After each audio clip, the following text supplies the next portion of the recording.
ನಮಸ್ಕಾರ ಗೆಳತಿಯರೇ, ಇವತ್ತಿನ ಈ ವಿಡಿಯೋದಲ್ಲಿ ಚುರುಮುರಿ ಸುಸ್ಲಾ ಮಾಡುವುದು ಹೇಗೆ ಎಂದು ತಿಳಿದುಕೊಳ್ಳೋಣ. ಚುರುಮುರಿ ಸುಸ್ಲಾಕ ಮಂಡಕ್ಕಿ ಒಗ್ಗರಣೆ ಅಂತ ಹೇಳಿನೂ ಕರೀತಾರ. ಇದನ್ನ ಮಾಡುವುದು ಬಹಳ ಸರಳ ಐತೆ.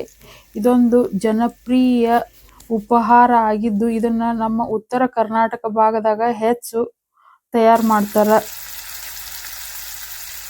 ಸುಸ್ಲಾ ತಯಾರಿಸಲು ಬೇಕಾಗಿರುವ ಪ್ರಮುಖ ಪದಾರ್ಥಗಳು: ಚುರುಮುರಿ 2 ಸೇರು, ಎಣ್ಣೆ ಒಗ್ಗರಣೆಗೆ, ಕರಿಬೇವು, ಕೊತ್ತಂಬರಿ, ಹಸಿಮೆಣಸಿನಕಾಯಿ, ಕತ್ತರಿಸಿದ ಈರುಳ್ಳಿ, ಅರಿಶಿಣ ಪುಡಿ, ಉಪ್ಪು, ಸ್ವಲ್ಪ ಹುರಿದ ಪುಟಾಣಿ ಪುಡಿ, ಶೇಂಗಾ ಬೀಜಗಳು, ಅಲಂಕಾರಕ್ಕಾಗಿ ನಿಂಬೆಹಣ್ಣು ಮತ್ತು ಕೊತ್ತಂಬರಿ ಸೊಪ್ಪು.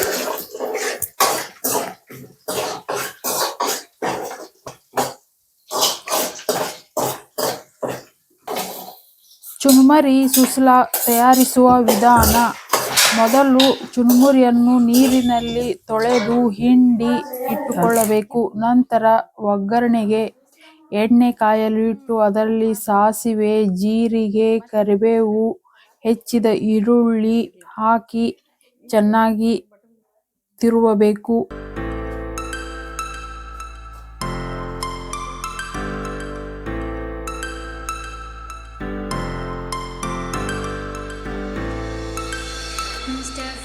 ನಂತರ ಒಗ್ಗರಣೆಯಲ್ಲಿ ಅರಿಶಿಣ ಪುಡಿ, ಉಪ್ಪು ಹಾಕಿ ತೋಯಿಸಿ ಹಿಂಡಿ ತೆಗೆದಿಟ್ಟುಕೊಂಡ ಚುರುಮುರಿಯನ್ನು ಹಾಕಿ ಚೆನ್ನಾಗಿ ಮಿಕ್ಸ್ ಮಾಡಬೇಕು.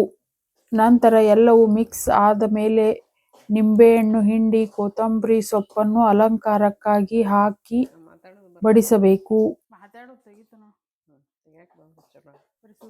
ತಟ್ಟೆಯಲ್ಲಿ ಇದನ್ನು ಸೇವಿಸುವಾಗ ಶೇಂಗಾ ಚಟ್ನಿ ಪುಡಿ ಇಲ್ಲ ಪುಟಾಣಿ ಚಟ್ನಿಯೊಂದಿಗೆ ತಿನ್ನಲು ಚೆನ್ನಾಗಿ ಇರುತ್ತದೆ.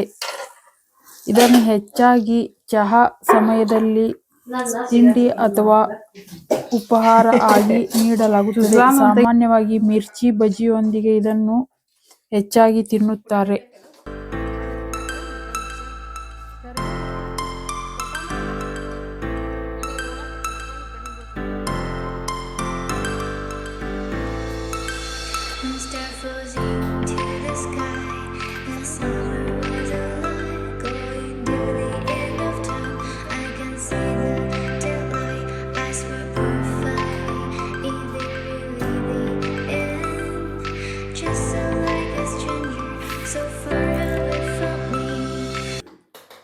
ಈ ಖಾದ್ಯವು ಅಂದ್ರೆ ಚುರುಮುರಿ ಸುಸ್ಲಾ ಕರ್ನಾಟಕದ ಧಾರವಾಡ ಮತ್ತು ಹುಬ್ಬಳ್ಳಿ ಪ್ರದೇಶಗಳಲ್ಲಿ ವ್ಯಾಪಕವಾಗಿ ಜನಪ್ರಿಯವಾಗಿದೆ.